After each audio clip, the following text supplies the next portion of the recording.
तो हुण तक आप जो टॉपिक कवर किया वो काहदे बारे है? फोर्स वर्क बारे कहना, वर्क बारे है ना। वर्क हमेशा फोर्स करती है, तो जिस भी फोर्स का वर्क कढ़ना किहड़ा फार्मूला लगाना? हाँ, पर जे फोर्स वेरीएबल है फिर फार्मूला बेसिक तो यही है, बट उदों F X D X plus F Y D Y plus है ना उस इंटीग्रेशन फॉर्म च लिख लेना। जे body along X axis move कर रही है तो फिर तीन पोर्शन चो दो हट जाने, एक ही रह जाना, है ना।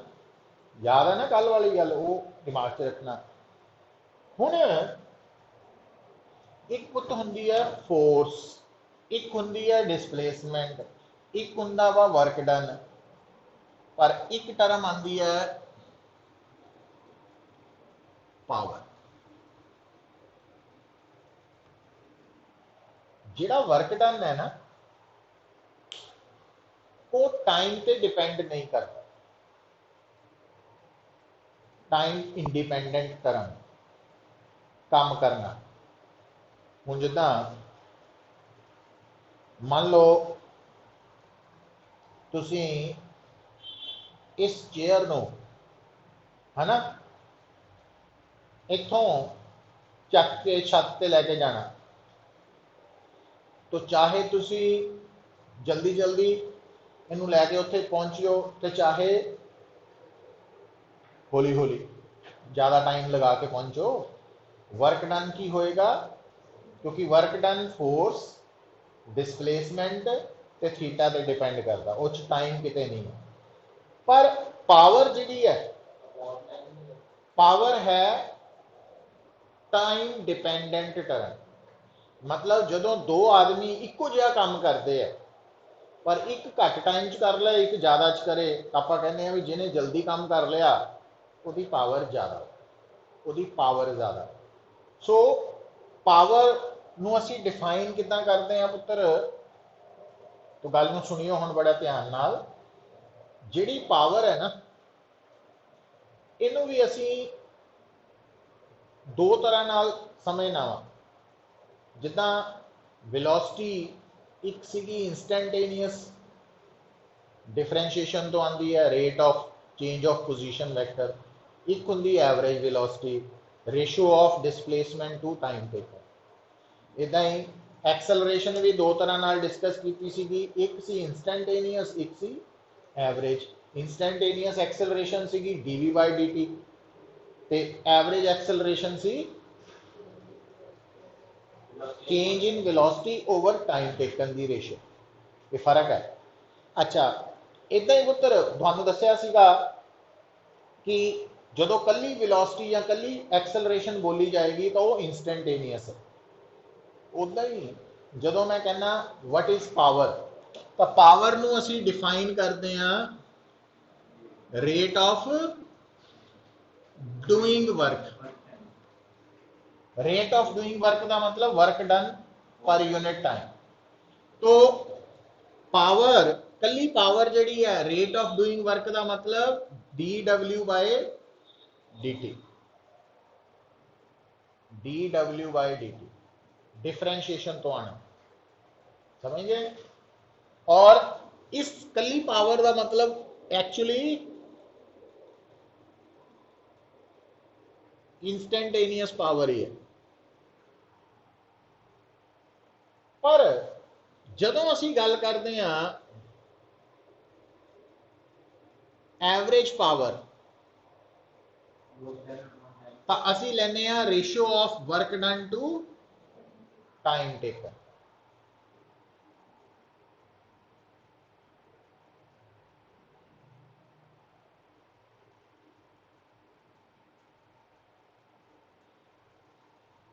तो एवरेज वर्क निकालने लई हमेशा सॉरी एवरेज पावर निकालने लई हमेशा total work over total time taken है ना, वर्क ओवर टाइम टेकन की रेशो तो आना। और क्योंकि सानू पता वर्क पॉजिटिव भी हो सकता, नेगेटिव भी, जीरो भी, इस करके पावर पॉजिटिव भी हो सकती है, नेगेटिव भी ते जीरो भी हो सकती है।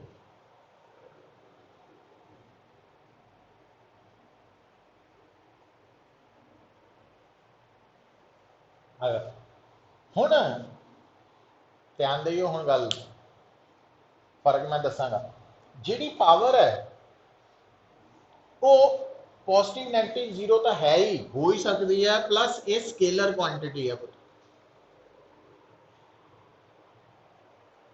वर्क और पावर दोनों ही scalar quantity, but power time dependent term है, जबकि वर्क टाइम इंडिपेंडेंट टर्म।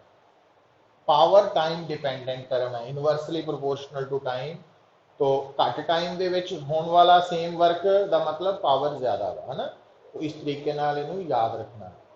अच्छा हुण पुत्र देखो,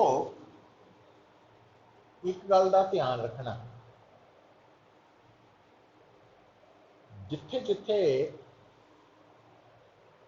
किसी भी क्वांटिटी नू दो तरह नाल डिफाइन करते हैं ना, इंस्टेंटेनियस वैल्यू तो एवरेज वैल्यू, तो उत्थे याद रखो पहला भी दसिया सी, इंस्टेंटेनियस वैल्यू अगर पता वा तो एवरेज वैल्यू निकाली जा सकती है, पर अगर एवरेज वैल्यू पता वा तो इंस्टेंटेनियस नहीं निकाली जा सकती। पता लगा मैं की क्या? हुण कल मैच सी इंडिया आस्ट्रेलिया का, तो कोई गल नहीं, हार जित लगी रही है। हाँ दुख तो होंदा, चलो हुण हुण वो मैच सी, हुण अगर अपन कोई कहे अच्छा कितना स्कोर किया इंडिया ने, 208, किन्ने ओवर च 20 च, तो एवरेज एक ओवर च कितना स्कोर होया एवरेज,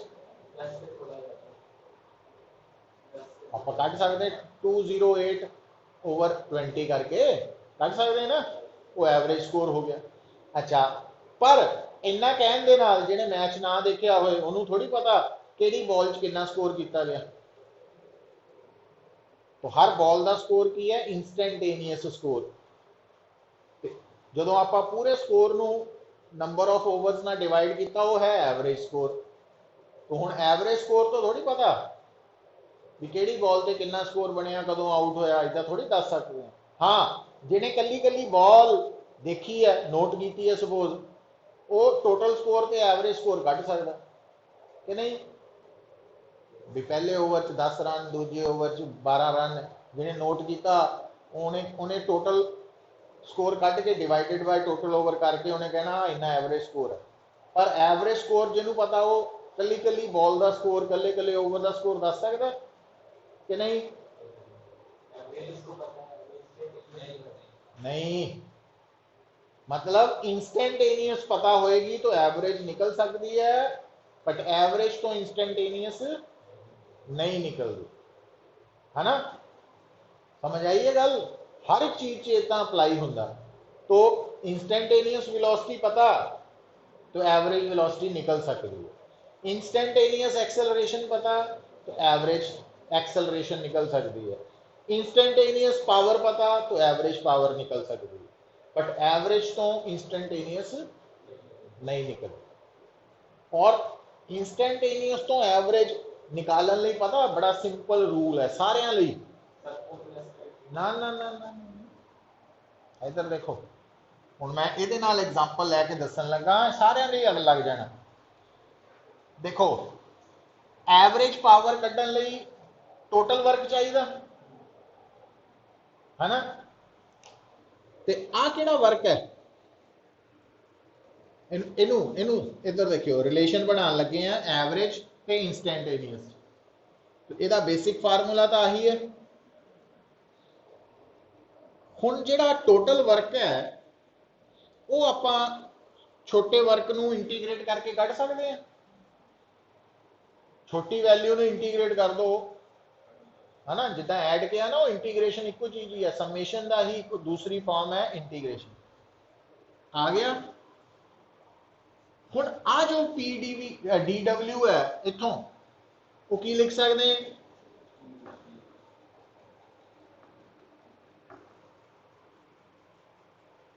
तो एवरेज पावर इंस्टेंटेनियस रिलेशन बन गया, नाल लिमिट्स आ जाएंगी है ना। तो लिमिट्स वही लैनी है जिहड़ियां टाइम दियां,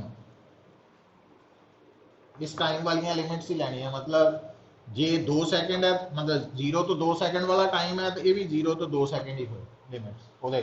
अच्छा हुण ये फार्मूला मैं इंस्टेंटेनियस पावर ते एवरेज पावर च बनाया, घबराना नहीं। जे मान लो मैनू इंस्टेंटेनियस वेलोसिटी पता तो मैं एवरेज वेलोसिटी इधरों आ बदल जाना बस, हाले लिखियो ना, तो ये बन जानी है। तो जे इंस्टेंटेनियस एक्सेलरेशन है तो इधर और रिलेशन वही रहना। सो ये रिलेशन बन गया थोड़ा एवरेज पावर ते इंस्टेंटेनियस,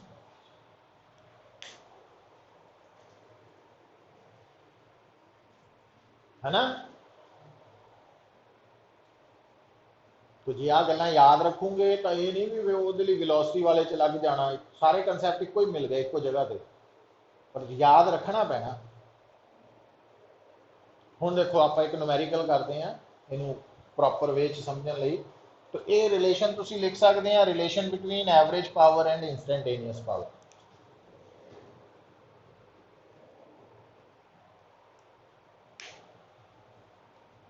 ठीक है,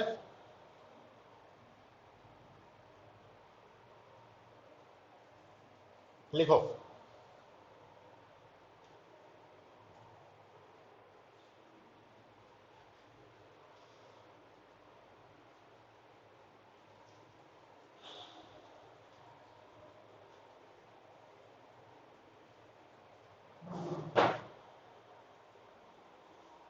इफ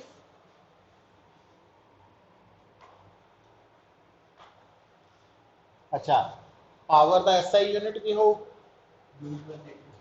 जूल पर वॉट, वॉट होंगे है ना, जूल पर सेकेंड। तो SI यूनिट वॉट है, 1 वॉट 1 जूल पर सेकेंड। इस तो इलावा कई बार किलो वॉट, मेगावाट, गीगावाट,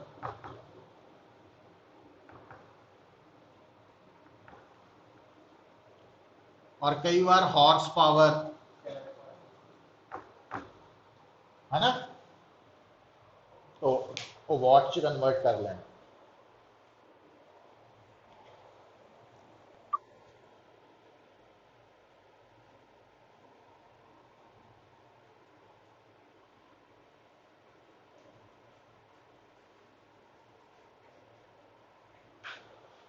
पता लग रहा।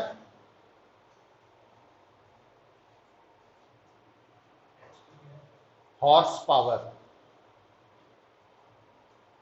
कमर्शियली ना पावर हॉर्स पावर च दसते हैं सानू, है ना, इन्ने हॉर्स पावर का इंजन है, तो वो वाट च वैल्यू 746 है 1 हॉर्स पावर। न्यूमेरिकल क्योंकि सारिया क्वांटिटीज SI च होनी चाहिए, तो जे मान लो मैनू पावर की वैल्यू हॉर्स पावर च दी है, पहला उन्होंने वॉट च कन्वर्ट करना, फिर सॉल्व करना। ये एक रूल है जो आप न्यूमेरिकल्स च फॉलो करना। हुण लिखो numerical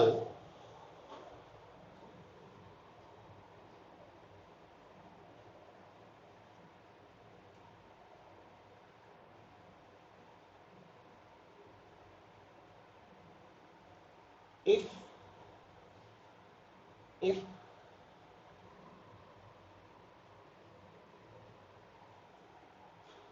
energy is supplied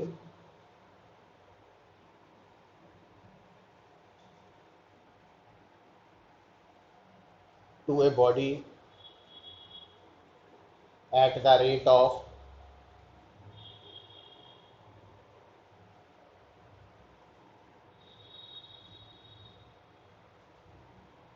2t from 0 to 3 second.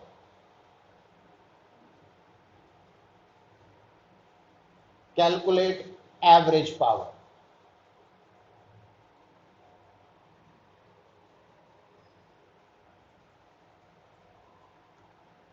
हुण ये जिहड़ा 2t है की दिता तुहानूं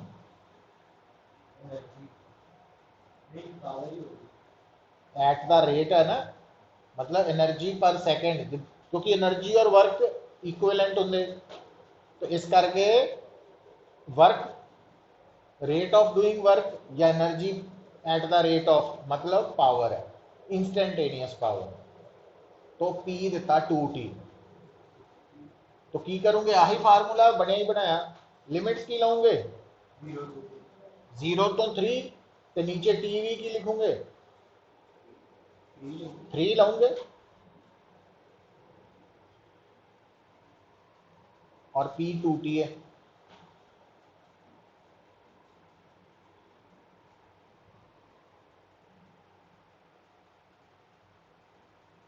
थ्री आ गया, 3 वाट।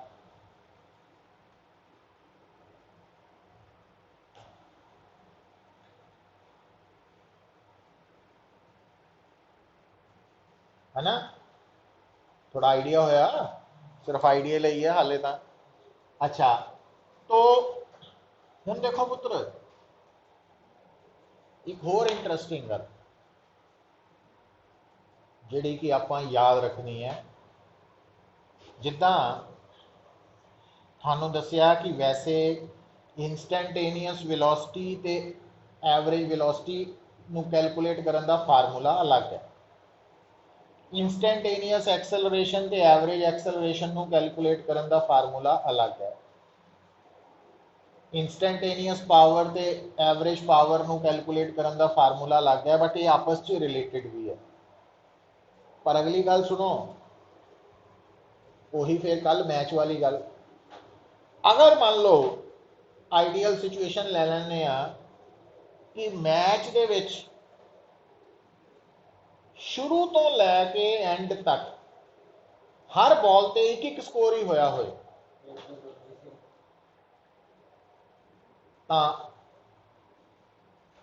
एक पहले ओवर 6 रन, तो पहले ओवर की इंस्टेंटेनियस वैल्यू भी 6, दूजे की भी 6, तीजे की भी 6, तो एवरेज भी 6 ही है। यूनिफॉर्म मोशन नहीं कहना। अगर पुत्र थोड़ी इंस्टेंटेनियस वैल्यू कांस्टेंट है, तो फिर उस केस च जी एवरेज वैल्यू आनी है ना, वो इंस्टेंटेनियस के बराबर ही आनी है। तो यदा मतलब अगर आप यूनिफॉर्म मोशन पढ़ रहे हैं, तो यूनिफॉर्म मोशन दे विच क्योंकि इंस्टेंटेनियस वेलोसिटी कांस्टेंट होनी है, हर पल की वेलोसिटी इको जी रहनी, यदा मतलब उस केस च एवरेज वेलोसिटी तो इंस्टेंटेनियस बराबर ही है। जदों असी एक्सेलरेशन की गल करते हैं, तो अगर यूनिफॉर्मली एक्सेलरेटेड मोशन है, यूनिफॉर्मली एक्सेलरेटेड मोशन है, तो वह मतलब हर पल इंस्टेंटेनियस एक्सेलरेशन की होनी है सेम, तो इट मीनस उस केस एवरेज एक्सेलरेशन इंस्टेंटेनियस के बराबर होगी। और इदा ही मतलब जिदा हम इतने मैं थानू इंस्टेंटेनियस पावर कितनी लिखाई है 2t लिखाई है ना, यदा मतलब इंस्टेंटेनियस पावर कांस्टेंट नहीं है, नहीं ना है। पर जे मान लो मैं थानू कहना कि energy supplied eight the rate of 5 वाट, तो फिर एवरेज पावर वो 5 ही रहनी है, चाहे कैलकुलेट करके देख लो, है ना। तो ये गल्लां जिन्होंने असीं शॉर्टकट्स कहने हैं, पर ये शॉर्टकट्स उदों बनते हैं जो नॉलेज होएगी, इन्फॉर्मेशन आएगी ना, फिर शॉर्टकट्स बनने हैं। तो उदा नहीं बनने, डायरैक्ट शॉर्टकट्स नहीं याद रखे जा सकते। सो आप गल की याद रखी कि किसी भी क्वांटिटी की इंस्टेंटेनियस वैल्यू अगर मैनू दी होए तो मैं वो एवरेज वैल्यू कढ़ सकदा। तो फार्मूला किहड़ा लग रहा आ सामने लिखिया है ना। बस ध्यान रखना की है भाई, आ है उस क्वांटिटी की इंस्टेंटेनियस वैल्यू, आ है उस क्वांटिटी की एवरेज वैल्यू, बस इन्नी फर्क है। अच्छा, कि नाल मैं याद कर लिया कि जे किसी भी सिचुएशन इंस्टेंटेनियस वैल्यू कांस्टेंट है, तो इट मीनस वो एवरेज वैल्यू भी इंस्टेंटेनियस के बराबर ही होनी है, कढ़ के देखने की लोड़ नहीं, समझ आइए गल। बट अदरवाइज जे इंस्टेंटेनियस बदल रही है फिर नहीं, फिर अपन प्रॉपर सॉल्व करना है ना। चलिए अगे, क्लियर है। पर अगली गल भी हूँ देखो पुत्र, हुन इस तक तो कोई डाउट नहीं। नाल ही अगली गल इधर देखियो हुन,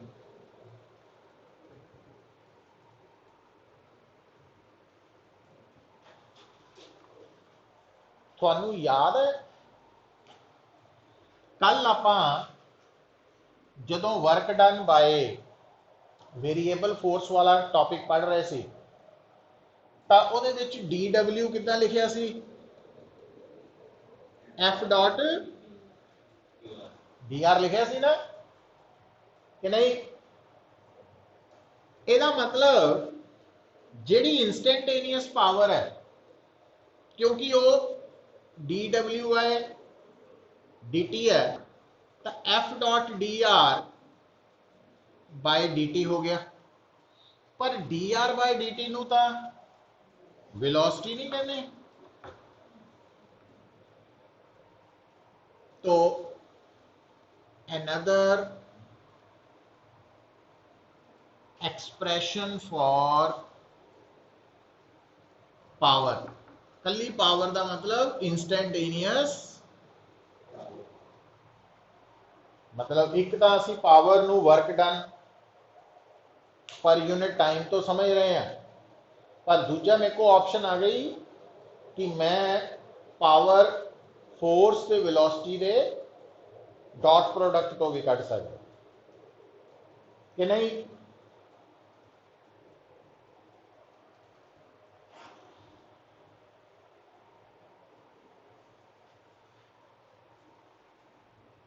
पता लग रहा, एक ऑप्शन बन गई साड़ी।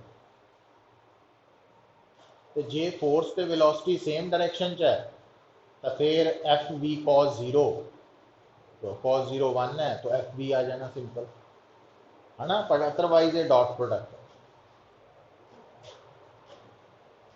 चलिए हम पावर बारे क्लियर है काम। चलो हम लिखो हेडिंग, कोई डाउट तो नहीं। हम हेडिंग लिखो, देखो बता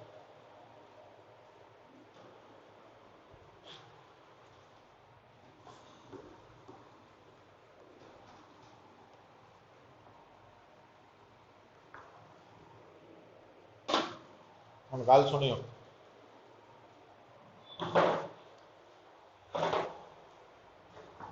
अगर तुसी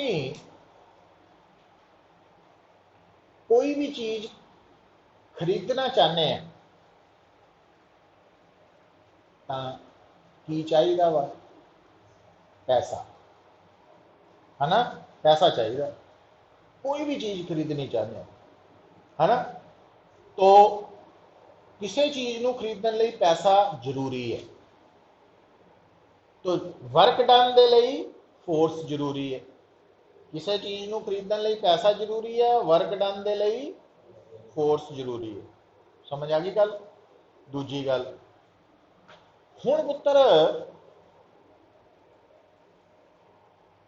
मान लो दो दोस्त मार्केट गए, शॉपिंग मॉल गए बड़े, दोनों की जेब च काफ़ी पैसे है, मान लो किन्ने किन्ने 50-50 हज़ार रुपया वा दोनों की जेब च, है ना। दो दोस्त शॉपिंग मॉल गए, दोनों की जेब च 50-50 हज़ार रुपया। हुण एक दोस्त जड़ा वा दोनों चो एक, उन्हें की देखा कि आ सामने सेल लगी है ब्रांडेड शूज़ की, ब्रांडेड जीन्स की, ब्रांडेड समान की, है ना। वो चला गया, उन्हें वो खरीद लिया, पैसे खर्च ले। दूसरे बंदे ने देखा भी सामने ज्वेलर की दुकान है, उन्हें भी डिस्काउंट रखा, है ना। वो भी गया तो उन्हें उत्थे जाके 50,000 रुपए का गोल्ड खरीद लिया। पहले बंदे ने भी खरीदारी की, पर उन्हें की खरीदिया सी 50,000 का, भी बूट लै ले, है ना, बेल्ट लै ली, ट्राउजर्स लै लिया, जैकेट्स लै लिया, 50,000 उन्हें भी खरीदिया, उन्हें भी 50,000 का गोल्ड खरीद लिया। खरीदिया दोनों ने ही है, पैसा दोनों ने ही खर्चिया, पर दोनों के खर्चे च फर्क की है, कुछ पता की पता? अच्छा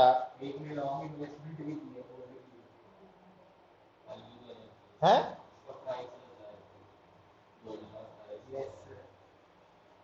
जिन्हें हुण गोल्ड खरीदिया है ना, ਉਹਦੀ मनी वेस्ट नहीं हुई, वो सेव ही है, वो इन्वेस्टमेंट ही है। कहन नूं भी जदों दिल किया वो गोल्ड वापस करके जिथे मर्जी करे पैसे वापस। पर जिहने जैकेट्स लईआं, बूट खरीदे, वो तो जिद्दां जिद्दां ही बिल बनिया, जिद्दां ही कंपनी ने बिल कट्टिया, तो बिल कट्टन तो बाद जे तुसीं कहो भी इहनूं मैं किसी नूं देना वापस, तो वो उन्होंने कहना हुण बाजार जाके किते रद्दी वाले नूं वेच दे, है ना, 10 15 20 100 हज़ार रुपया मिल जू, किते मिल जू, ठीक है, तो किसी ने 50,000 नहीं देना होगा। तो दोनों केसिस च पैसा खर्चा गया, फोर्स है, पर एक फोर्स दे नाल जिहड़ी खरीदारी हुई है वो सेविंग है, वो स्टोर होया काम, लोड़ पैन ते इहनूं वरत सकते हैं, है ना। तो हुण इहनूं वर्क नाल जोड़ो, तो दो तरह दीयां फोर्सेस हुंदियां। एक फोर्स के केस च जिहड़ा वर्क डन है वो वेस्ट नहीं जाता, वो स्टोर हो जाता सिस्टम च। एक फोर्स के अगेंस्ट वर्क डन नाल दी नाल हीट बन के खत्म। तो जिहड़ी फोर्स के अगेंस्ट किया होया काम वेस्ट नहीं जाता, वो इन्वेस्टमेंट है, उस फोर्स नूं पुत्त कहने आ कंजरवेटिव फोर्स। ते जिहड़ी फोर्स के अगेंस्ट किया होया काम नाल दी नाल हीट बन के सुआहा, सुआहा ही है, जिहड़े आपां ब्रांडेड कपड़े लै लए, वो लै लिया, वो खत्म हो गया नोट, तो वो है नॉन कंजरवेटिव फोर्स। समझ आई गल कि नहीं? तो conservative force, non conservative force, उधर चलने आपां, क्योंकि एक तो पता वर्क डन फोर्स वालों ही आना वा। एक हुंदा work done by the force F S cos theta, एक हुंदा work done against the force minus F S cos theta, है ना। तो जदों भी किसी फोर्स के अगेंस्ट किया गया काम स्टोर हो जाए, वेस्ट ना होए, उन्होंने कहने आ कंजरवेटिव फोर्स। जदों भी किसी फोर्स के अगेंस्ट किया होया काम वेस्ट हो जाए in the form of heat, उन्होंने की कहने आ स्टोर ना होए, उन्होंने कहने आ नॉन कंजरवेटिव फोर्स। तो इस गल नूं आपां अलग एंगल तो भी पढ़ना वा, तो लिखो हैडिंग कंजरवेटिव फोर्स।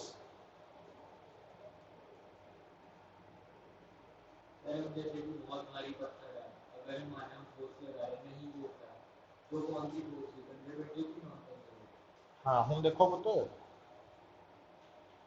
हुण गल नूं समझो, जदों आपां किसी पत्थर नूं उठाउण की कोशिश कर रहे हैं, है ना, तो आपां किहड़ी फोर्स के अगेंस्ट काम कर रहे हैं?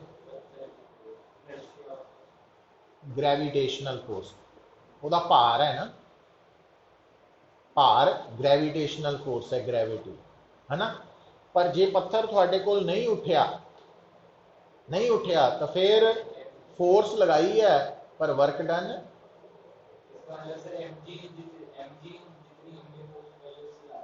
हाँ हल्की जी ज़्यादा, वो मैं दसांगा सारा,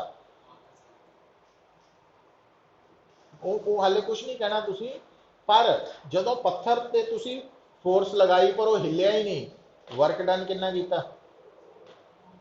क्यों?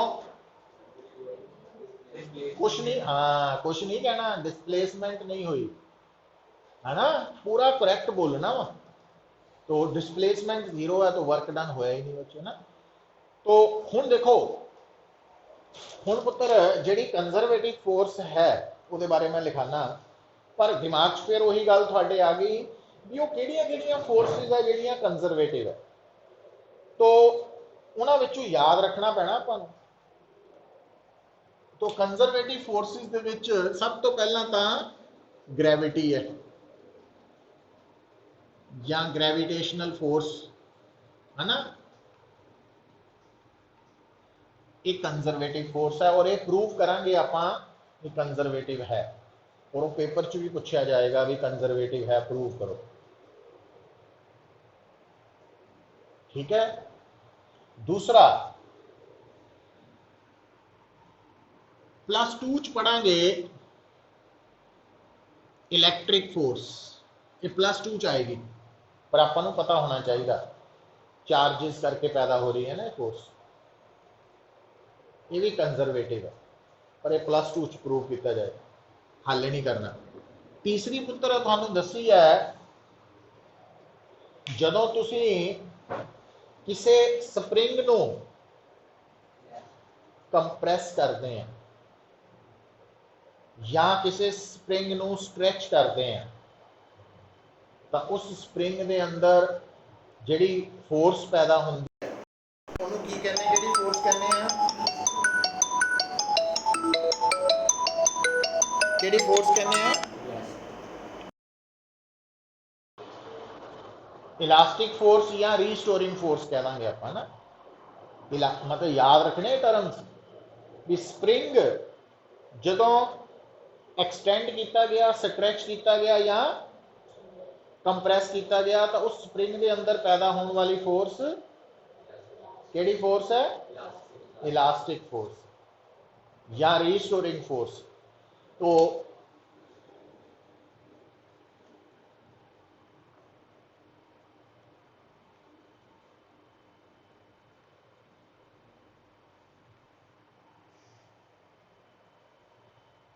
ब्रैकेट च लिख लेदा हुंदा, फोर्स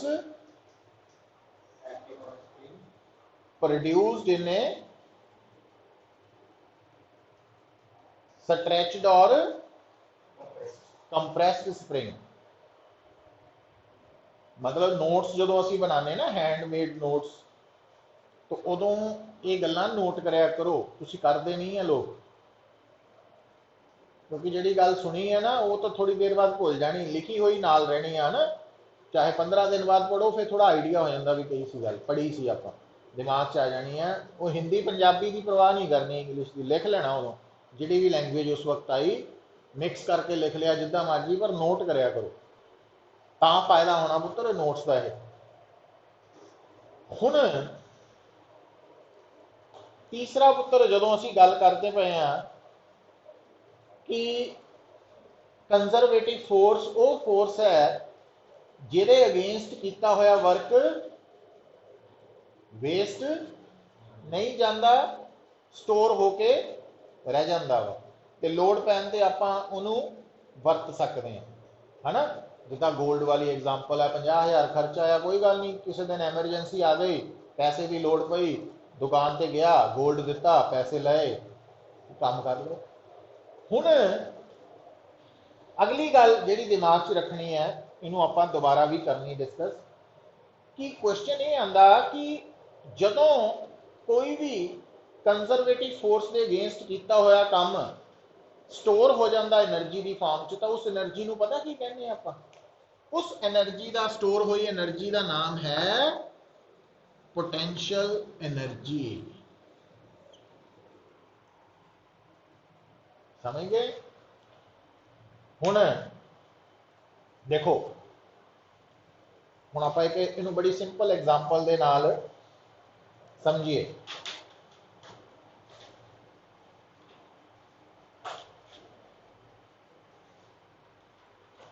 सपोज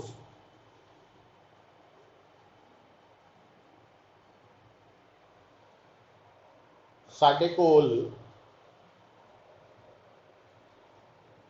एक ऑब्जेक्ट है ना, मान लो कच की प्लेट है, उन्होंने तोड़ना,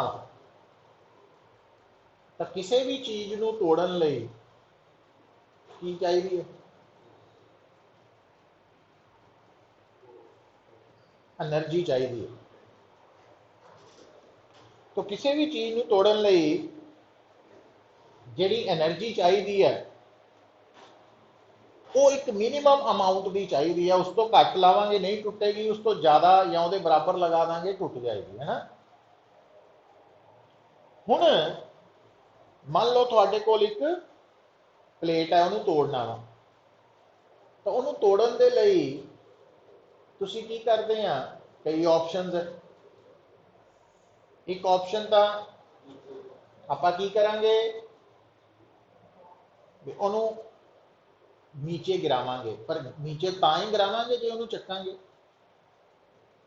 हुण जदों तुसीं उस प्लेट नूं चक रहे हैं, है ना, हुण गल नूं सुणो, जदों तुसीं उहनूं चक रहे हैं तो तुहानूं लगदा वा भी यार आ थोड़ा जिहा ही चक्किया, इत्थों सुट्टण नाल टुटणी नहीं, भी होर चक्कीए, है ना। तो जदों तुसीं चक रहे हैं, तुसीं एक्चुअली की कर रहे हैं, तुसीं ग्रैविटी दे अगेंस्ट वर्क कर रहे हैं, है ना, काम कर रहे हैं, यही कर रहे हैं ना। तो ग्रैविटी उन्होंने उपर नूं चक्कण तो रोक रही सी, वो थल्ले खिंच रही, आपां उहनूं उपर च। हुण जदों ग्रैविटी के अगेंस्ट असीं काम कीता, उपर नूं चक रहे हैं, तो वो वेस्ट नहीं होया, वो किहड़ी फॉर्म च स्टोर हो गया, उहदी पोटेंशियल एनर्जी का नाम आ गया। तो वो पोटेंशियल एनर्जी जिद्दां जिद्दां आपां उहनूं उपर नूं लिजा रहे हैं, तो वर्क डन ज़्यादा कर रहे हैं, तो ज़्यादा पोटेंशियल एनर्जी स्टोर हो रही है। तो बॉडी जिन्नी ज़्यादा हाइट पर होए, उहदी पोटेंशियल एनर्जी उन्नी ज़्यादा होंदी है। तो हुण जदों एक पर्टिकुलर हाइट पर जाके सानू पता लग गया भी इन्नी तो एनर्जी हो गई है भी हुण ये टुट जाएगी, तो आपां उत्थों नूं जदों छड्डदे हैं तो की हुंदा, जदों बॉडी नीचे आ रही है ना, तो नीचे आंदे वक्त की हो रहा, उहदी पोटेंशियल एनर्जी घटन लग पई, पर वो काहदे च कन्वर्ट हो गई, काइनेटिक च, उहदी स्पीड वधदी है कि नहीं, है ना। तो वो जदों जाके जमीन नाल टकराएगी तो स्कैटर्ड शैटर्ड हो जाएगी, टुट जाएगी, बिखर जाएगी। तो हुण इस एग्जाम्पल दे विच आपां जिहड़ा वर्क कीता वा वो किहड़ी फोर्स दे अगेंस्ट कीता सी, ग्रैविटी दे। तो उहदे नाल किहड़ी पोटेंशियल एनर्जी आई सी, ग्रैविटेशनल पोटेंशियल एनर्जी, समझ गए। अच्छा हुण दूसरा है, कई बार तुसीं शरारत करते हैं, मान लो क्लास दे विच मैनूं एक रबर बैंड मिल गया, आपां की करते हैं, वो रबर बैंड नूं इदां उंगलां च फसा लैंदे हैं, फिर छोटा जिहा कागज़ का टुकड़ा, है ना, लैके उन्होंने रबर बैंड च फसा के फिर उन्होंने इदां पिछे नूं खिंचते हैं तो छड्डदे हैं, की कर रहे हैं। तो जदों तुसीं रबर बैंड नूं स्ट्रैच कीता तो तुसीं फिर दोबारा की कीता, स्टैप दसो, वर्क कीता किहदे अगेंस्ट,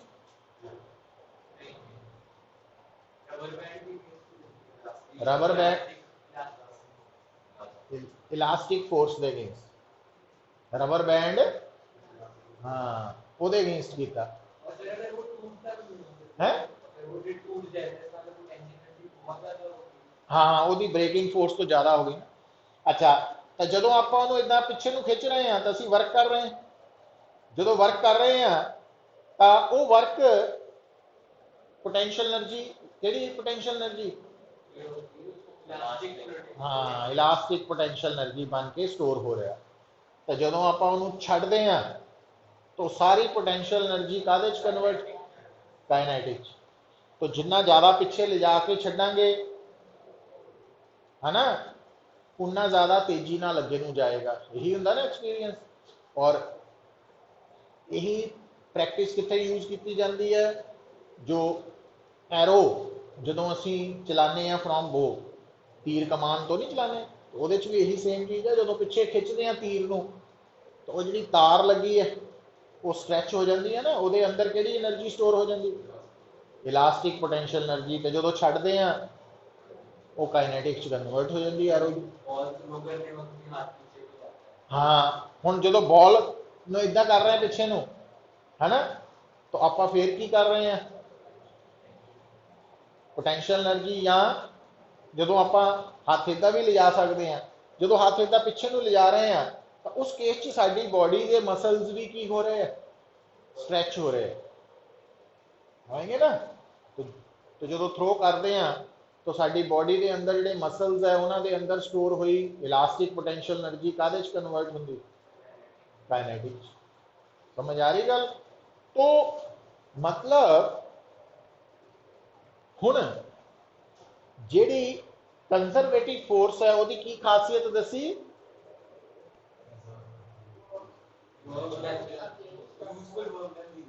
है,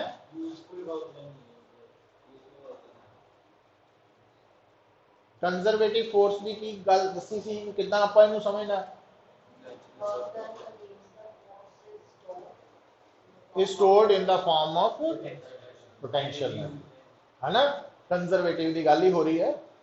दूजे पासे है नॉन कंजरवेटिव फोर्स, वो भी लिखा हाले लिखियो ना, नॉन कंजरवेटिव फोर्स, और उसकी एग्जाम्पल है फ्रिक्शन। ठीक है, हुण जदों तुसी चेक करो, जदों तुसी रबिंग कर रहे हैं तो रबिंग कुछ देर करते जाओ, हाथ गर्म हो जाते, तो वो हीट आई कितों, वर्क डन अगेंस्ट फ्रिक्शन, और फ्रिक्शन केड़ी फोर्स है, नॉन कंजरवेटिव। तो नॉन कंजरवेटिव फोर्स के अगेंस्ट होया वर्क स्टोर नहीं हुंदा, वो डिसिपेट हो जाता in the form of heat. क्या नहीं, हीट की फॉर्म च, हीट की फॉर्म च। तो हुण जेड़ा कई बार तुसी देखा होएगा कि आफ्टर कोलिजन जदों दो व्हीकल टकराए, बहुत जबरदस्त टक्कर हुई, तो कई बार आफ्टर कोलिजन अग लग जाती है उन्हां च, बहुत रेयर चांस है बट हो जाता। या तुसी एक एग्जाम्पल सुनी होएगी, नाम सुनते हैं कि जिहड़ी साडा स्पेस है उहदे विच जिद्दां प्लैनेट्स है, स्टार्स है, एस्ट्रॉइड्स है, तो मीटॉइड्स भी है, मीटोराइट्स भी है ना। शूटिंग स्टार कौन है, हाँ जिहड़ा शूटिंग स्टार है, कई बार आपां पंजाबी बंदे कह देने वो तारा टुट गया है ना, तारे नहीं टुटते, जे तारे टुटन जिन्नी नेड़ियों दिख रहे हैं तो फिर असी नहीं सर्वाइव कर सकते। तो तारे बहुत देर बाद टुटते हैं और वो इन्नी दूर है कि वो सानू नज़र नहीं आ रहे डायरैक्ट, है ना, नैकेड आइज नाल। पर जिहड़े ये स्टार्स है, ये शूटिंग स्टार्स नाम दिता गया, ये स्टार्स नहीं है एक्चुअली। अगर गलती नाल कोई मैटर अर्थ के एटमोसफीयर च एंटर कर जाता वा तो ड्यू टू फ्रिक्शन, पर यह फ्रिक्शन केड़ी फ्रिक्शन है, जिहड़ा अर्थ का एटमोसफीयर है ना, ये फ्लूइड है, एयर है, गैस ते लिक्विड नूं फ्लूइड कहने आपां। फ्लूइड दे विच फ्रिक्शन जिहड़ी है उसदा नाम असीं बोलदे हां viscous force, viscous drag, air resistance भी कह दिंदे हां। तो वो भी फ्रिक्शन के नाल ही है, उसकी कजन सिस्टर ही कह लो एक तरह की। तो वो जिहड़ी विस्कस फोर्स है ਉਹਦੇ अगेंस्ट भी ਜਿਹੜਾ काम होना उन्हें काहदे च कन्वर्ट होना, हीट च, और वो हीट इन्नी ज़्यादा हो जाती है कि वो बर्न आउट हो जाता है, तो लाइट निकलती है वो। तो conservative force, non conservative force the examples पता लगी हैं, दोनों च फर्क पता लगा। तो लिखो फिर कंजरवेटिव फोर्स तो शुरू करते हैं।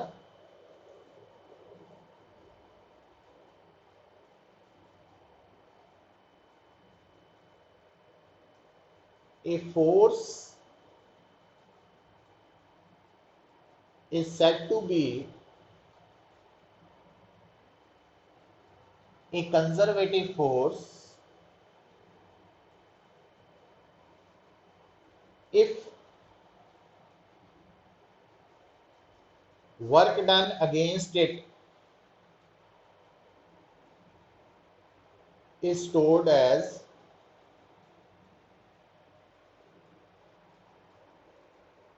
Potential energy.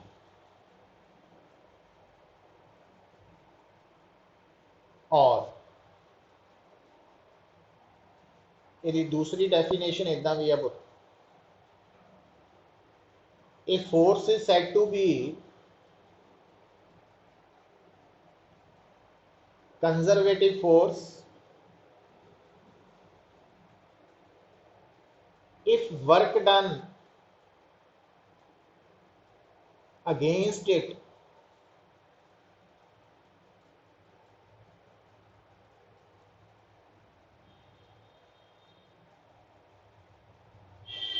between initial and final positions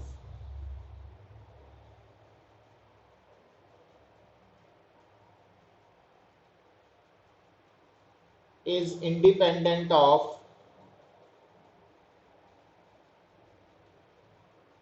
path followed and depends only on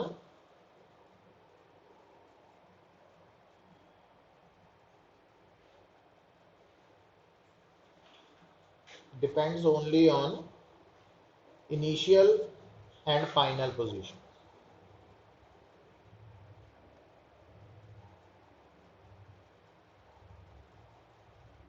और यदि तीसरी डेफिनेशन लिखो, a force is said to be conservative force if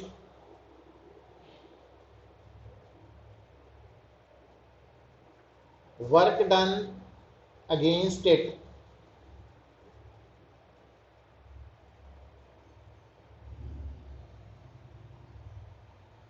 along a closed path is zero। Closed path समझते हैं, वो रास्ता जिहदी initial ते final position same है।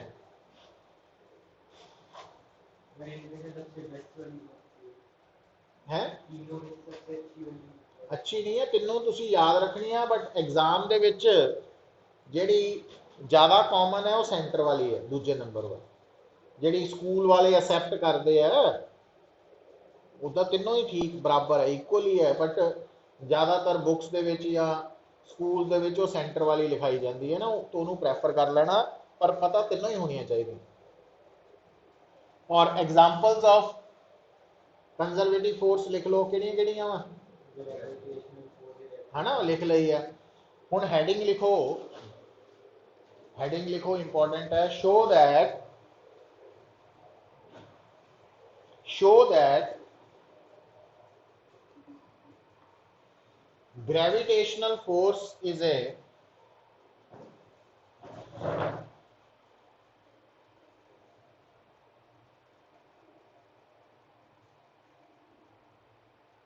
conservative force।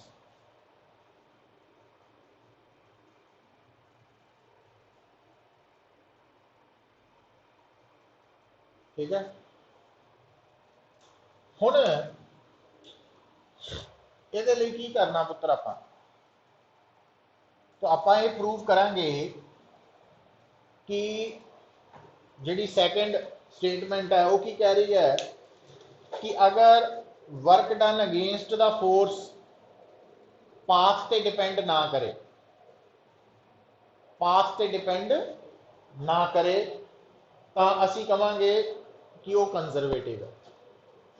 हुण देखो, हुण इस गल नूं इदां समझो पुत्र, बाद चों आपां इहनूं डायग्राम कंप्लीट करांगे। मान लो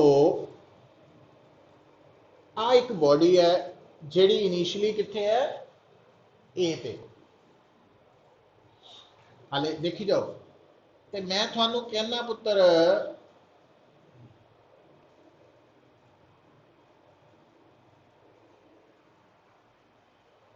आपां इस बॉडी नूं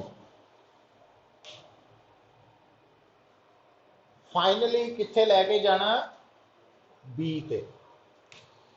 तो आ इनिशियल पोजीशन है, आह फाइनल पोजीशन।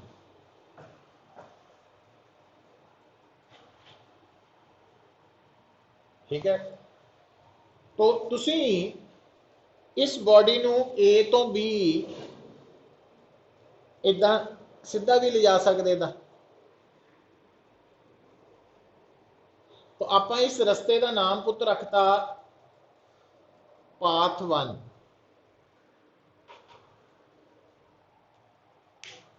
है ना। तो आप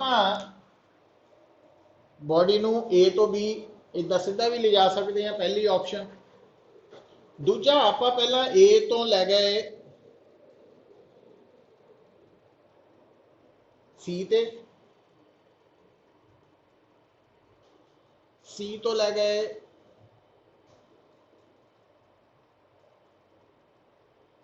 सॉरी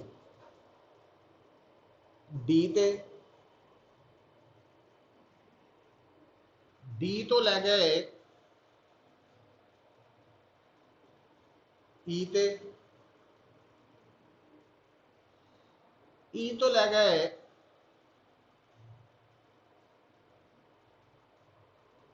एफ ते, और एफ तो लै गए बी ते।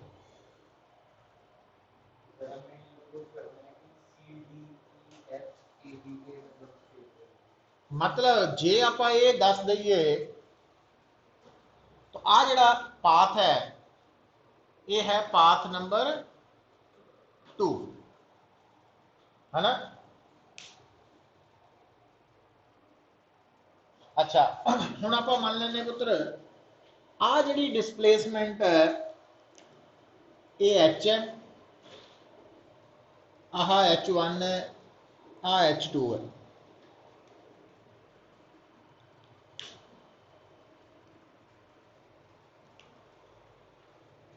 हम देखियो work done against gravity along path 1,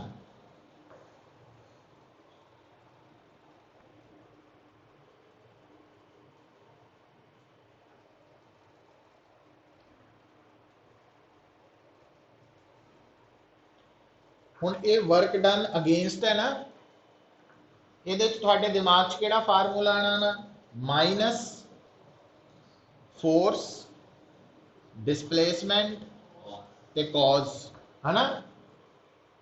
पहला ही माइनस आना क्योंकि अगेंस्ट है ना। हुण एफ की लवांगे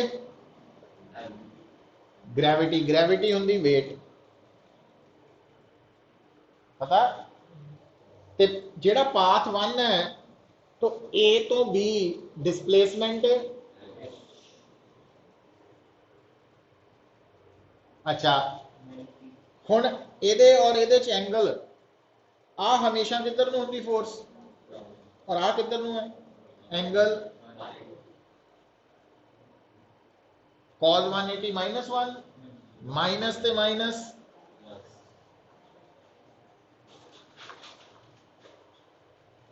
ठीक है। तो अब वर्क डन आ गया। हम दूजा point work done against gravity along path 2,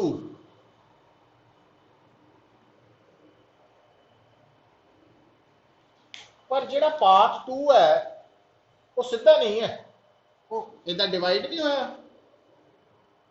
तो यदा मतलब पहला वर्क अपन ए तो सी वाला करना पैना, फिर सी तो डी वाला, फिर डी तो ई वाला, फिर ई तो फिर एफ तो बी वाला, है ना। इदा ही चलना। पर ध्यान देओ पुत्र, हुण गौर नाल देखो आ जड़ा पाथ पोर्शन है एसी वाला या आ वाला या आ वाला, तीनों पोर्शंस दे विच डिस्प्लेसमेंट हो रही है हॉरिजॉन्टल डायरेक्शन, जब कि एम जी है तो एंगल की बनू कॉस, ते कॉस 90 जीरो होंदा कि नहीं। ਇਹਦਾ मतलब चलो एक स्टेप ਵਧਾਣਾ ਵਧਾ लो तो WAC की बन गया माइनस MG AC cos 90 की हो गया 0 ते W आ वाला DE वाला भी पता लग गया क्यों cos 90 0 ते एफ बी वाला भी है ना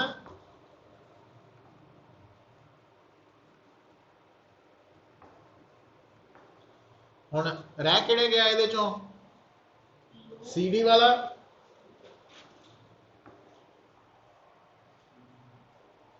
तो क्योंकि अगेंस्ट है तो माइनस तो लिखना ही सी MG हुण CD वाली डिस्प्लेसमेंट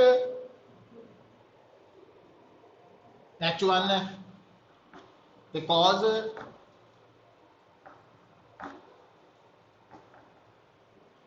ते EF वाली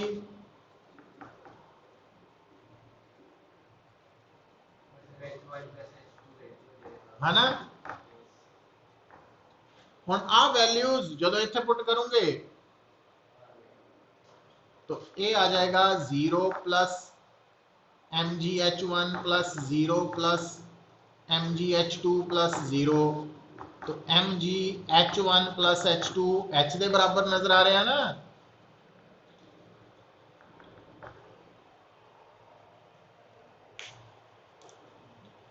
हुण ये दो अलग रस्ते है पर दोनों के इनिशियल और फाइनल पोजीशन सेम है और जिहड़ा वर्क आ रहा वो दोनों केसिस भी आ रहा मतलब वो पाथ से डिपेंड नहीं करता तो जिहड़ी फोर्स के केस च वर्क डन पाथ से डिपेंड करे वो नॉन कंजरवेटिव होंगी जिहड़ा पाथ से डिपेंड ना करे वो आपां की प्रूव करता भी ਇਹਦਾ पाथ से डिपेंड नहीं करता है ना तो gravitational force weight conservative force ये प्रूव करता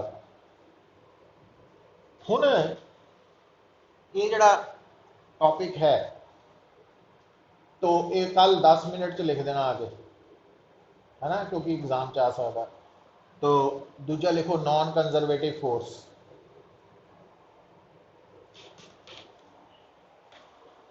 नॉन कंजरवेटिव फोर्स दे बारे आपां की लिखना पुत्र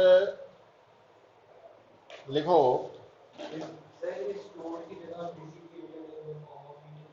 हाँ तो लिखो if work done against the force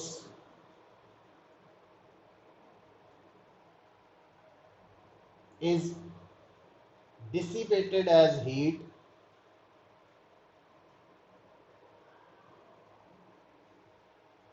then force is said to be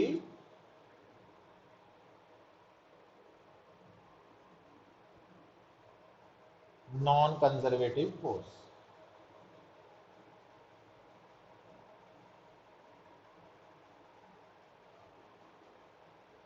दूसरी डेफिनेशन की लिख लूंगे और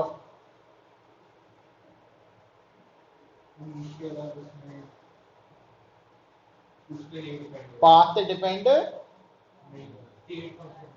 करे मतलब वो जी स्टेटमेंट है कि इफ सेकंड स्टेटमेंट लिख लो if work done against the force between initial and final position depends on path followed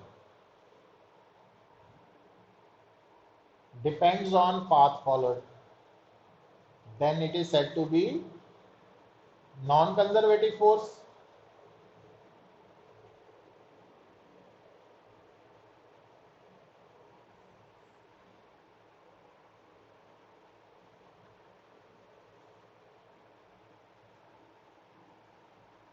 और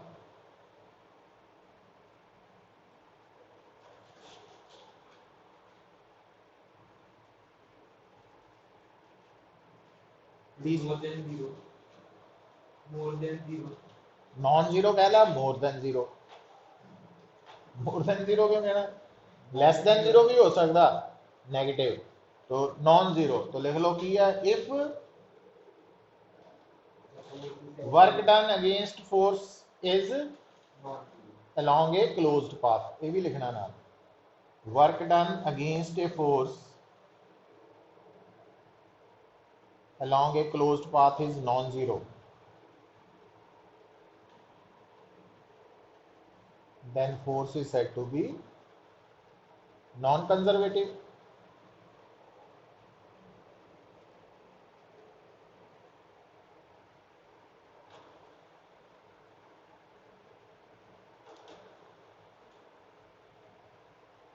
उन्हें भी एग्जाम्पल की लिखूंगे, हाँ लिख लो फ्रिक्शन। दूसरी एग्जाम्पल लिख लो विस्कस फोर्स